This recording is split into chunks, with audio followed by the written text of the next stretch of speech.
Hey guys, welcome back to my channel. আজি মই এটা খুব ইম্পৰ্টেণ্ট টপিকৰ ওপৰত মেকআপটো আনিছোঁ আৰু সেইটো হৈছে যে কেনেকৈ ডাবল কণ্ট'ৰ কৰিব পাৰি আৰু লগতে কেনেকৈ শকত মুখ যদি আপোনালোকৰ কাৰোবাৰ শকত মুখ আছে কেনেকৈ ক্ষীণ দেখুৱাব পাৰি তেন্তে বলো ভিডিঅ'টো ষ্টাৰ্ট কৰোঁ। প্ৰথমতে মই ফেচটোত ময়শ্চাৰাইজাৰ লগাই লৈছোঁ।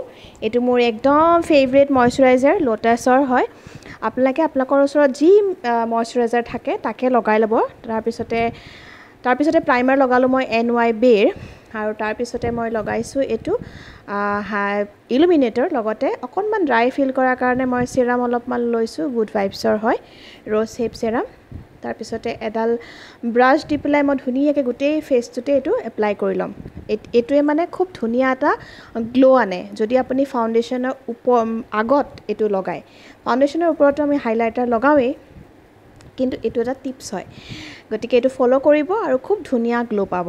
তাৰপিছতে মই মোৰ যিবিলাক ডাৰ্ক চাৰ্কল আছিলে, ডাৰ্ক স্পটছ আছিলে, পিগমেণ্টেশ্যনৰ প্ৰব্লেম আছিলে, গোটেইখিনি হাইড কৰিবৰ কাৰণে NY বেৰ কনচিলাৰ হয়, এইটো কালাৰ কাৰেক্টাৰো হয়, যি কয় আপুনি সেইটো লগাই ল'লোঁ। তাৰপিছতে ইয়াৰ পৰা ডিৰেক্টলি মই LA গাৰ্লৰ এটা ফাউণ্ডেশ্যন এপ্লাই কৰিছোঁ আৰু সেইটো হৈছে ছফ্ট হানি।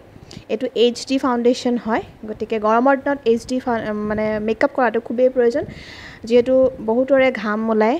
ঘামখিনি HD মেকআপ কৰিলে এই ঘামখিনি তাৰ ওপৰেদি ওলাব।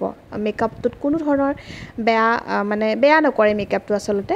তাৰপিছতে মই এডাল ফ্লেট ব্ৰাছ লৈ, এডাল ব্লেণ্ডিং ব্ৰাছ হয়, মই চাই পেলাই কৈ দিম পিছত, ডেছক্ৰিপশ্যন বক্সত চেক কৰিব কি ব্ৰাছ ইউজ কৰিছোঁ নাম্বাৰটোৰ সৈতে।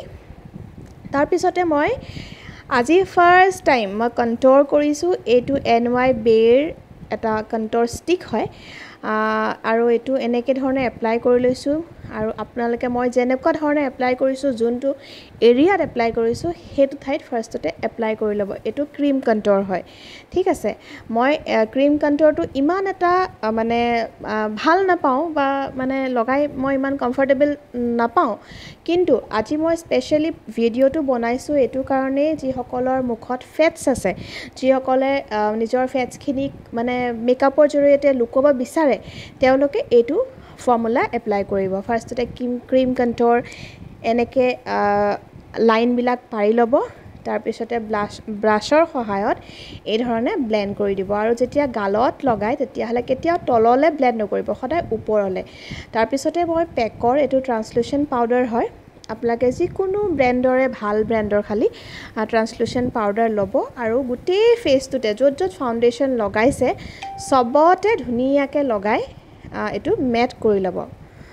আৰু মেকআপটো মানে মেট হোৱাটো বহুতেই প্ৰয়োজন, কাৰণ পিছত মেকআপটো বেয়া নহয়। মেট হ'লে মানে কি মেকআপটো পূৰা পাউডাৰটোৱে লক কৰি দিয়ে, যোনখিনিত আপুনি যি এপ্লাই কৰিছে সেইখিনিতে বস্তুটো লক হৈ যায়, ইফালে সিফালে স্প্ৰেড নহয়, ঠিক আছে।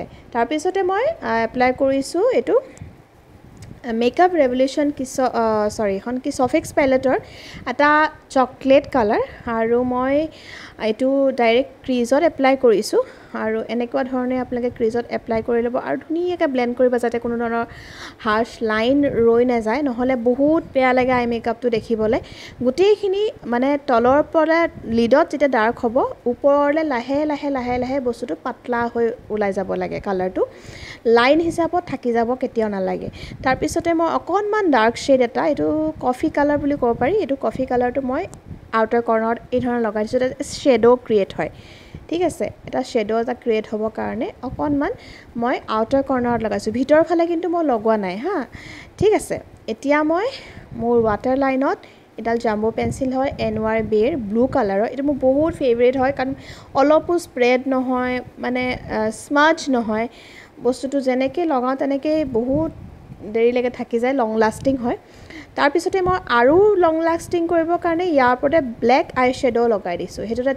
এইটো এটা আৰু ছেকেণ্ড টিপ মই দিছোঁ আপোনালোকক, যে যাৰ কাজল লগালে স্প্ৰেড হয় বুলি কয় বহুতে, মই যেতিয়া মেকআপৰ ক্লাছ লওঁ বা যিকোনো ক্লায়েণ্টেও কয় যে মোৰ এনেকুৱা হৈছে স্প্ৰেড হয় বা কিবা কিবি হয়, গতিকে স্প্ৰেড নহ'বৰ কাৰণে যেতিয়া কাজল লগায় তাৰ ওপৰত সদায় আই শ্বেডো লগাব, তেতিয়া কেতিয়াও কাজলটো স্প্ৰেড নহয়, তাৰপিছতে মই ইয়াৰ ওপৰত ডাবল কণ্ট্ৰ'ৰ কৰিম বুলি যিহেতু কৈছিলোঁ এতিয়া মই তাৰ ওপৰত লগাইছোঁ পাউডাৰ কণ্ট্ৰ'ৰ আৰু তাৰ কাৰণে মই লৈছোঁ মেকৰ NC46 এইটো মোৰ যিটো মোৰ কমপ্লেক্সন তাৰ কাৰণে খুব ভাল যদি আপোনালোকে মোতকৈ লাইট হয় তেনেহ'লে ইয়াতকৈ লাইট শ্বেডৰ ল'ব আৰু যিসকলে মোৰ কমপ্লেক্সনৰ হয় এইটো শ্বেড ধুনীয়াকৈ যাব আৰু এই ধৰণে মই নাকতো মোৰ নাকৰ ছাইডত কণ্ট্ৰ'ৰ কৰি লৈছোঁ আৰু নাকত কণ্ট্ৰ'ল কৰোঁতে সদায় চাব যাতে লাইনডাল ষ্ট্ৰেইট হয় কাৰণ যদি লাইনডাল ষ্ট্ৰেইট নহয় তেনেহ'লে নাকটো ফ্ৰণ্টৰ পৰা বেকা বেকা দেখা পাব তাৰপিছতে মই ব্লাছাৰ ইউজ কৰিছোঁ পেকৰ আৰু ইয়াৰো শ্বেডটো মই দি দিম ডেছক্ৰিপশ্যন বক্সটোত চেক কৰিব গোটেইখিনি প্ৰডাক্টছৰ লিষ্ট আপোনালোকে পাই যাব ঘৰত বহিয়ে গোটেইখিনি শিকিব পাৰিব গতিকে ভিডিঅ'টো সম্পূৰ্ণকৈ চাই থাকক আৰু এতিয়া মই হাইলাইটাৰ এপ্লাই কৰিছোঁ এইটো মোৰ ফেভৰেট পাৰ্ট হয় হাইলাইটাৰ বহুত ভাল পাওঁ মই হাইলাইটাৰ কাৰণ মেকআপটো এইটোৱেই মেইন আপোনাক গ্ল'ই দেখাবৰ কাৰণে আপোনাক ব্ৰাইট দেখাবৰ কাৰণে সদায় মানে সঠিকভাৱে এইটো হাইলাইটাৰটো এপ্লাই কৰিব লাগে য'ত য'ত এপ্লাই কৰিব লাগে য'তে ত'তে নহয় য'ত য'ত এপ্লাই কৰিব লাগে হাইলাইটাৰ ক'ত ক'ত ইউজ কৰা হয় সদায় হাই পইণ্টবিলাকত ঠিক আছে তাৰপিছতে মই আইলেছটো লগাই ল'লোঁ চেলাইলিছ ব্ৰেণ্ডৰ এইটো মোৰ কাৰেণ্ট ফেভৰেট আইলেছ হয় তাৰপিছতে মই ফিক্সিং স্প্ৰে দি পেলাই মোৰ মেকআপটো ফিক্স কৰি ল'লোঁ আৰু এয়া হৈছে ফাইনেল লুক কিন্তু মই এইখিনিতে আৰু এটা কথা কওঁ মই লিপষ্টিকটো সলাই দিলোঁ কাৰণ প্ৰথমতে মই ৰেড এটা লৈছিলোঁ কিন্তু মোৰ ভাল নালাগিলে সেইকাৰণে মই সলাই পেলাই এইটো মেকৰ এটা